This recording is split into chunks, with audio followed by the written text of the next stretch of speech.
Hello, everyone. I'm George Yancey at Baylor University. And the topic that Nick's asked me to talk to you about is racial issues in academia, particularly as it concerns institutional racism. And what I like to do is sort of introduce some of those issues and then approach it from how I think that we could best try to solve those issues or at least come closer to solving them than we're doing today. As you all know, there's a lot of racial tension in our country today. And of course, it spills over to our college campuses. And so with that, I'll go ahead and share my screen.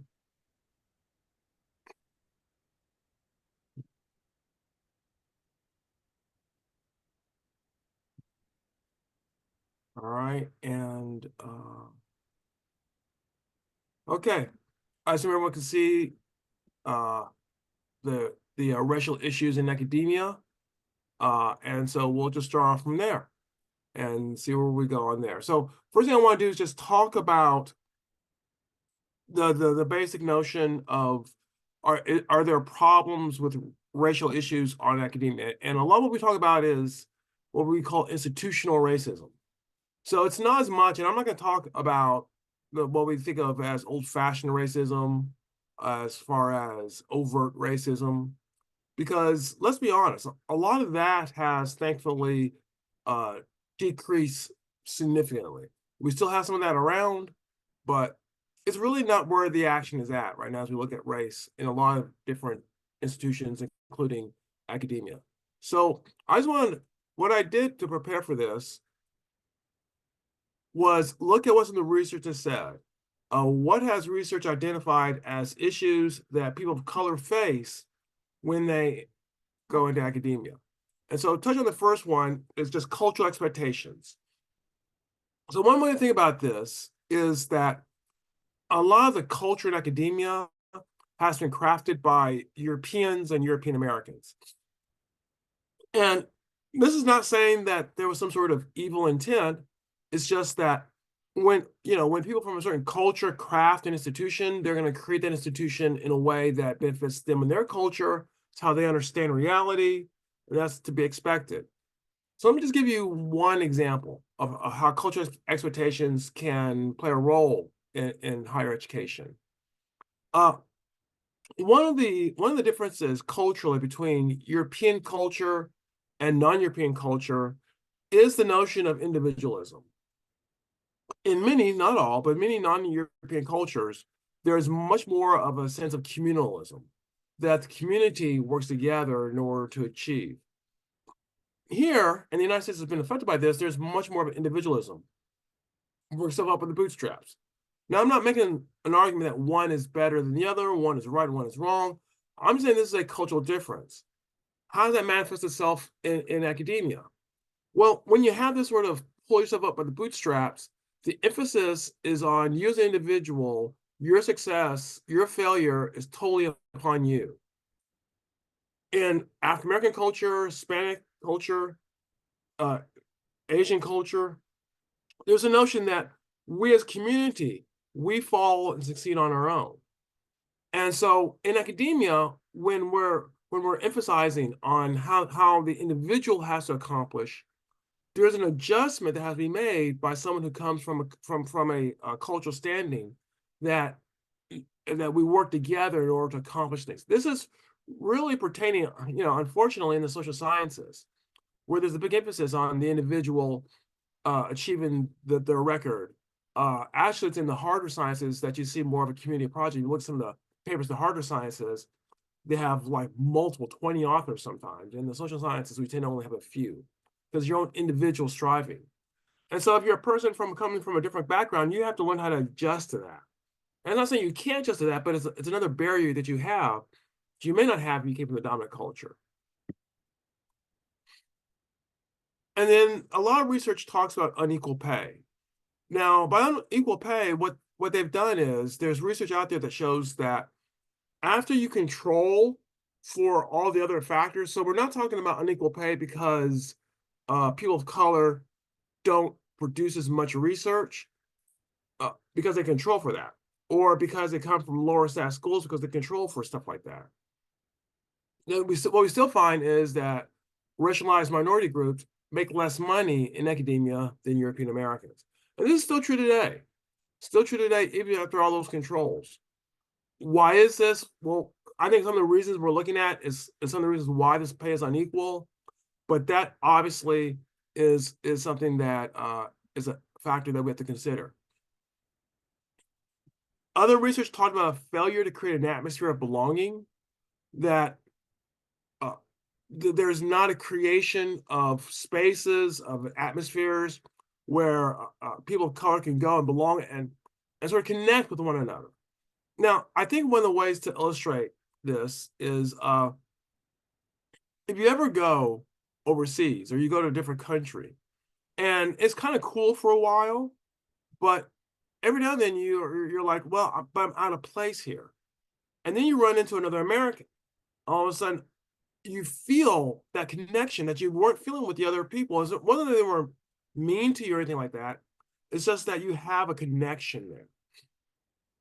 It's similar for some people of color on academic campuses. Now, I want to emphasize it's not all people of color feel this way, but some feel like they go on these campuses, especially if you come from a place where the people there were mostly of your own race, and all of a sudden you feel adrift. You feel like you don't belong there. And what are universities doing to help them to belong there? That's the question people have to ask. Research has also talked about a lack of role models, that we know from research that role models are very important. And one of the things that's important in role models is that they share some of the qualities that you have. So it's true for women. I mean, there's a research showing out there that women role models aid they aid the productivity of women. They aid their success rate. Same thing with people of color. Same thing for Christians, by the way. You know, Christians lacking role models in academia, that has a detrimental effect on Christians in academia. But there is a lack of role models. We know that African Americans, Hispanic Americans are underrepresented in at every level of education, including in doctorate programs, which means there's fewer of them as professors. And so there are just a lack of role models, people who say, I know where you're from, I know what you're struggling through, and let me help you. And then there was this sort of idea that a lot of times there's all talk and no action, that schools talk a good game about how we need to be more inclusive, how we need to make these changes, how we need to confront institutional racism. But when it comes to actually doing something, they don't do very much. That there is a certain status quo inertia that is out there. So this sort of all talk, no action is another issue that comes up in the research on racism in academia. So these are some of the factors that play a role as we look at this issue. And what happens is that on our college campuses, a lot of these times these things go unseen until something happens. A racial incident will happen. Maybe a police harassed a person of color. Maybe a business did something close to the campus that people didn't like. Maybe the administration passed some sort of rules. There'll be some sort of controversy. And when that happens, I think what we see is what I would call a cycle of racial conflict. And this is not just true in academia and on our campuses, this is true in our society in general. And so let me just say a little bit about the cycle of racial conflict. So what you have is at the first stage is equilibrium.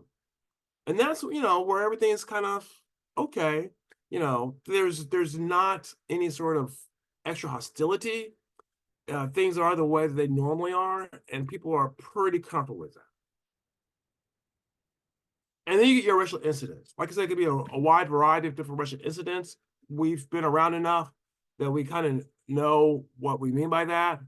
And so something happens on a college campus that irritates, agitates. It could be a national issue. When George Floyd was killed, that was a racial incident, not just there, but on a lot of college campuses. It sort of sparked up a desire to do something about it. And so there's a protest. Y'all are very familiar with how protests can work on college campuses, that, people are protesting, they're angry, they're trying to get their point across. Sometimes the protests are pretty nonviolent. They're just people kind of chanting or shouting. Sometimes they get more proactive. People are shutting down speakers, perhaps even doing some damage. You get a protest based on that racial incident. But what tends to happen is eventually you get a counter protest. Now, the counter protest may not look exactly like the protests. It may not be people shouting or things of this nature, although it can be. But it may be people who want to try to stake their ground and say, no, we don't have to do what these people want us to do. We're able to set ourselves up the way we want to set ourselves up. And so you get a counter protest from elements in our campus who oppose what the people who are protesting want. And then they come about. And then after a period of protest and counter protest, you reach you're back to equilibrium. Usually little has changed. Maybe some have changed. Some things have changed, but really not a great deal of amount. But you're back at equilibrium and you're waiting for the next racial incident. And so this sort of cycle of racial conflict goes on again, again, and again. We get another racial incident, then protest, counter protest, equilibrium. And the deadening thing about it is it doesn't seem to ever want to end. So what I have talked about is what I have termed a collaborative conversation approach. And this is an approach whereby we recognize that people of all races have a sin nature that has to be accounted for. Thus, everyone has an obligation to work towards healthy interracial communications to solve racial problems. So I identified several problems with institutional racism at the beginning. The question to ask is, okay, how can we solve it? How can we create an atmosphere that's more welcoming for everyone? How can we deal with the unequal pay? How can we deal with the sort of cultural elements that may make people of color feel uncomfortable? Well, my suggestion is that we need a collaborative conversation approach, that we don't deal with it by dictating what the answer is. We don't deal with it by ignoring it. We engage in a productive conversation in order to try to find real answers. So let's look at whether or not there's empirical work that this sort of interracial intermix is actually effective. Well, one thing we do know is that under the right conditions, interracial contact helps to alleviate bias. Now, it's not just that you have contact and bias goes away. The conditions have to be right for it. And those conditions are things such as intimate relations, cooperative attitude instead of competitive attitude, support from relevant authority figures. If you have the right conditions, interracial contact lessens bias, so that we're in a frame of mind where we can look at where other people are coming from and understand them and work with them. Other research has shown that having a common group interest increases positive feelings. So when groups come together and they have some sort of identity in common, they identify some sort of agreement in their identity, we feel positive towards one another. Since you all on college campuses, your colleges may or may not have a pretty good football team or a basketball team. But chances are, whether they're good or not, when you go to the sporting events, you feel a link with the other people there who are rooting for your team on, no matter what their race or their political identity or their religious affiliation is. None of that really matters. You have this common identity. Now, you can't live in that, obviously, but it does increase positive feelings, which helps us better race relations. Research has indicated that families with a collaborative orientation have more positive interactions and relations with each other. So we know that if they have collaboration, if they work together, rather than trying to tear each other apart, they have more positive interactions, they relate to each other better. And so isn't that what we want? And then collaborative communications in an atmosphere of mutual support creates volitional compliance. One of the good things about collaborative conversations or collaborative intentions is that it creates an atmosphere where people voluntarily help to make things better. We can compel people to do certain things, and there is a time and place for that. There's a time and place for what I call power. However, if we really want something to be there for the long term, we have to get volitional compliance. People have to agree, yes, I want this. This can be done through collaborative communication. So the research shows that this approach can work. I wanted to look at one study in particular because I think it's very insightful of the notion that when we work with people, we get more than when we don't work with people. That research comes from Dobbins and Calvage. And if you want to look it up, it's just Google why diversity programs fail. And a report on this research will come up. It came out in one of the best journals in sociology, so it's well vetted. And I think it has a lot to teach us. What they did is they studied 829 mid-sized and large US firms. And here they documented efforts to increase minority representation among managers. So what they're concerned about is the managers, the people who manage the companies, not the work level employees, but the managers. How can we increase minority representation among them? And then what they did was they came back 5 years later to see, hey, did it work? You said you did X to increase minority managers. 5 years later, let's look, did X work? So this is sort of the basis of this research. Okay, here's some results. First, we'll look at what does not work. And what does not work, that should be mandatory. I'm sorry. Mentor diversity programs.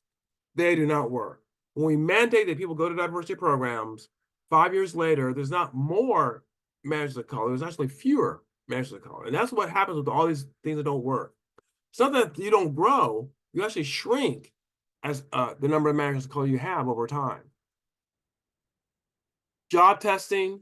There are those who use job testing to weed out undesirables and to help one's friends.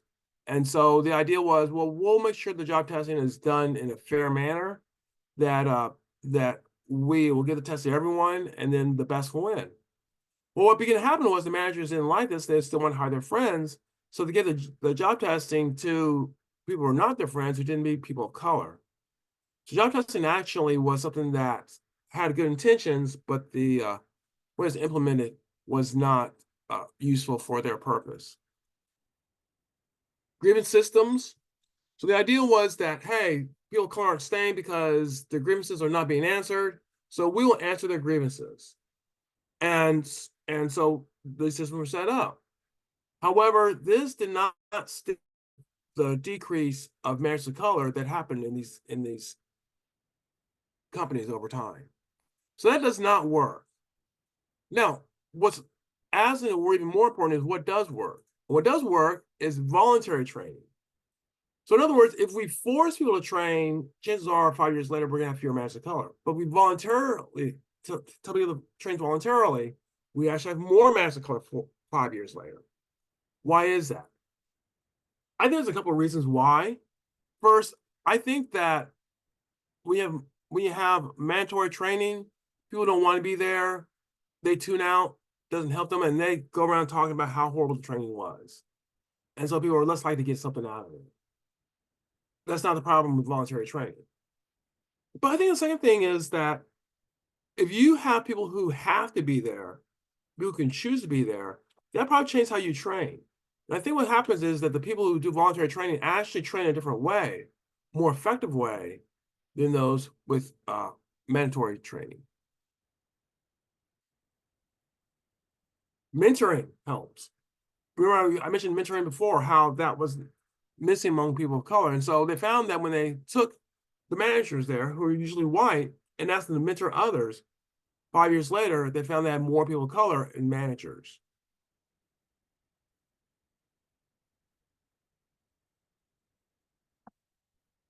A diversity task force.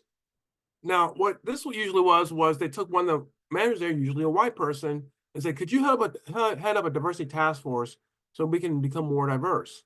And they say, sure. And then they put their ideas into it and try to form this task force.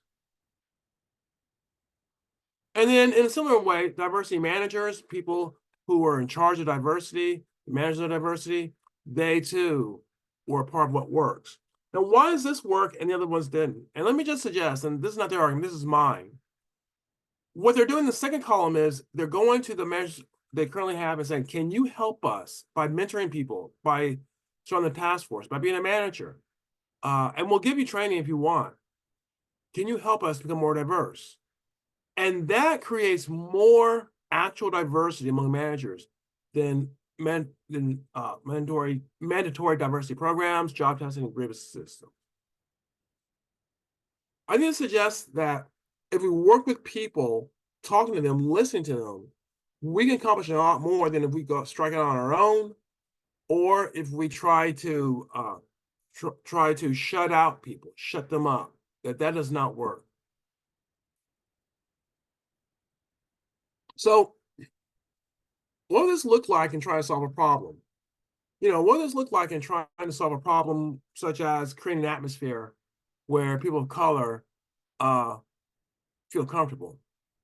Well, I've talked about steps towards a mutual obligations approach. And the first one is define the racial problem, figure out what your racial problem is, and be specific.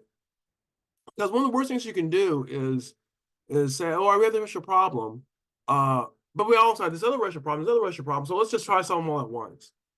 If you've ever been in a relationship with someone, a significant other, and you had disagreement, and you know that the solution is to focus in on that current disagreement and before you go to the other ones, because you don't do that, then nothing ever gets solved. And if you do solve that problem, then you have a template for solving future problems. So to define the racial problem is a very important step. Also, I suggest you identify what I call the critical core. Critical core is sort of a set of beliefs or ideas that everyone shares.